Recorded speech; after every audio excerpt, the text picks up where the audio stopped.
আউযু বিল্লাহি মিনাশ শাইতানির রাজিম। বিসমিল্লাহির রহমানির রহিম। শুরু করছি মহান রাব্বুল আলামিনের নামে, যিনি বড়ই মেহেরবান এবং পরম দয়ালু। এরশাদ হচ্ছে সূরা আল আরাফ, আয়াত 1 থেকে 25।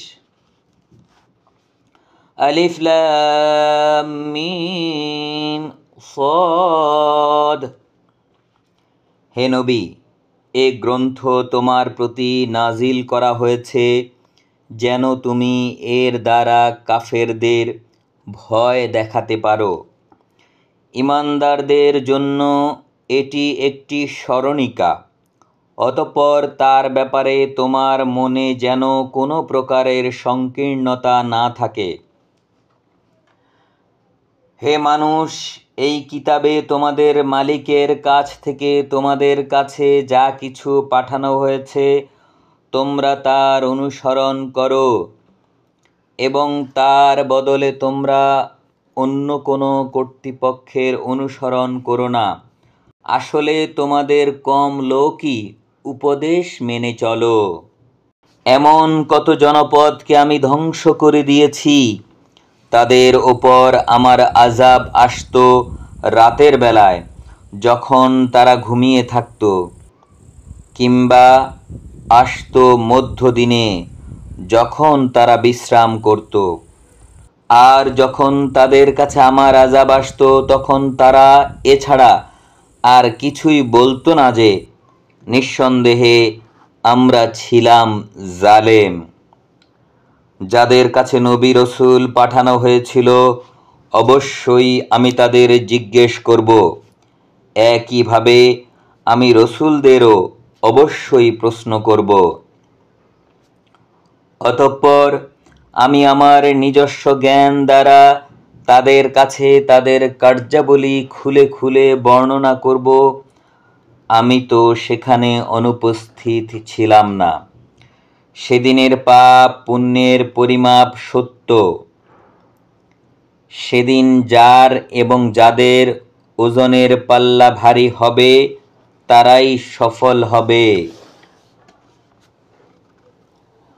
আর যার কিংবা যাদের পাল্লা সেদিন হালকা হবে তারা হচ্ছে এমন সব লোক যারা নিজেরাই নিজেদের ক্ষতি সাধন করেছে, কারণ এরা দুনিয়ায় আমার আয়াতসমূহের সাথে জুলুম করত। অবশ্যই আমি তোমাদের এই জমিনের ওপর প্রতিষ্ঠিত করেছি, তাতে আমি তোমাদের জন্যে জীবিকার ব্যবস্থাও করে দিয়েছি, কিন্তু তোমরা নেয়ামতের খুব কমই শুকর আদায় করো। আমি তোমাদের বানিয়েছি, তারপর আমি তোমাদের নানা আকার দান করেছি। অতঃপর আমি ফেরেশতাদের বলেছি, সম্মানের জন্যে তোমরা আদমকে সেজদা করো। তখন সবাই সেজদা করল একমাত্র ইবলিস ছাড়া। সে কিছুতেই সেজদাকারীদের মধ্যে শামিল হলো না। আল্লাহ তাআলা বলেন, হে ইবলিস, আমি যখন নিজেই তোমাকে সেজদা করার আদেশ দিলাম তখন কোন জিনিস তোমাকে সেজদা করা থেকে বিরত রাখলো? ইবলিস বলল, আমি কেন তাকে সেজদা করব? আমি তো তার চাইতে উত্তম, কারণ তুমি আমাকে বানিয়েছ আগুন থেকে আর তাকে বানিয়েছ মাটি থেকে। আল্লাহ তাআলা বলেন, তুমি এখান থেকে নেমে যাও। এখানে বসে অহংকার করবে এটা তোমার পক্ষে সাজে না। তুমি এখান থেকে বেরিয়ে যাও, তুমি অবশ্যই অপমানিতদের একজন। সে বলল, হে আল্লাহ, তুমি আমাকে সেদিন পর্যন্ত শয়তানি করার অবকাশ দাও যেদিন এই আদম সন্তানদের পুনরায় কবর থেকে উঠানো হবে। আল্লাহ তাআলা বললেন, হ্যাঁ, যাও, অবশ্যই তুমি অবকাশ প্রাপ্তদের মাঝে একজন। সে বলল, যেহেতু তুমি এই আদমের জন্যই আমাকে গুমরাহিতে নিমজ্জিত করলে, তাই আমি এদের গোমরাহ করার জন্যে অবশ্যই তোমার প্রদর্শিত সরল পথে ওঁত পেতে বসে থাকব। অতঃপর পথভ্রষ্ট করার জন্যে আমি অবশ্যই তাদের কাছে আসব তাদের সামনের দিক থেকে, তাদের পেছন দিক থেকে, তাদের ডান দিক থেকে, তাদের বাঁ দিক থেকে। ফলে তুমি এদের অধিকাংশ লোককেই তোমার কৃতজ্ঞতা আদায়কারী হিসেবে দেখতে পাবে না। আল্লাহ তাআলা বললেন, বের হয়ে যাও তুমি এখান থেকে অপমানিত ও বিতাড়িত অবস্থায়। যারাই তোমার অনুসরণ করবে নিশ্চয়ই আমি তাদের এবং তোমাদের সবাইকে দিয়ে জাহান্নাম পূর্ণ করে দেব। আল্লাহ তাআলা আদমকে বললেন, তুমি এবং তোমার সাথী জান্নাতে বাস করতে থাকো এবং যেখান থেকে যা চাও তা তোমরা খাও, কিন্তু এই গাছটির কাছে যেও না, গেলে তোমরা উভয়ই জালেমদের মধ্যে শামিল হয়ে যাবে। এরপর শয়তান তাদের দুজনকেই কুমন্ত্রণা দিল যেন সে তাদের নিজেদের লজ্জাস্থান সমূহ যা তাদের পরস্পরের কাছ থেকে গোপন করে রাখা হয়েছিল প্রকাশ করে দিতে পারে। সে তাদের বলল, তোমাদের রব এই গাছটির কাছে যাওয়া থেকে তোমাদের যে বারণ করেছেন তার উদ্দেশ্য এ ছাড়া আর কিছুই নয় যে সেখানে গেলে তোমরা উভয়ই ফেরেশতা হয়ে যাবে অথবা তোমরা জান্নাতে চিরস্থায়ী হয়ে যাবে।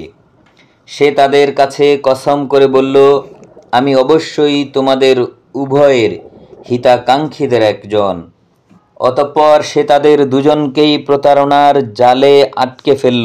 এক সময় যখন তারা উভয়েই সেই গাছের ফল আস্বাদন করল, তখন তাদের লজ্জাস্থান সমূহ তাদের উভয়ের সামনে খুলে গেল। সাথে সাথে তারা জান্নাতের কিছু লতাপাতা নিজেদের ওপর জড়িয়ে নিজেদের গোপন স্থানসমূহ ঢাকতে শুরু করল।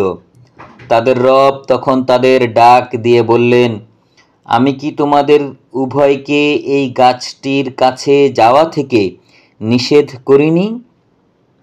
এবং আমি কি তোমাদের কথা বলে দেইনি যে শয়তান হচ্ছে তোমাদের উভয়ের প্রকাশ্য দুশমন? অতঃপর তারা দুজনেই বলে উঠল, হে আমাদের রব, আমরা আমাদের নিজেদের ওপর জুলুম করেছি।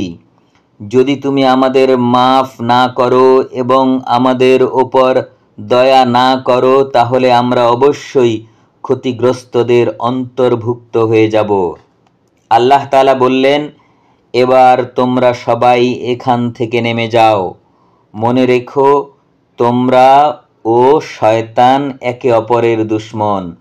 সুনির্দিষ্ট সময় পর্যন্ত পৃথিবীতে থাকার উদ্দেশ্যে তোমাদের জন্যে সেখানে বসবাসের জায়গা ও জীবন সামগ্রীর ব্যবস্থা থাকবে।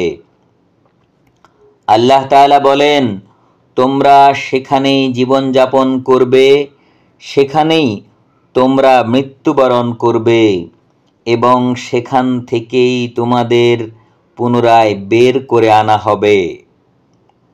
মহান আল্লাহ যা বলেছেন সত্য বলেছেন।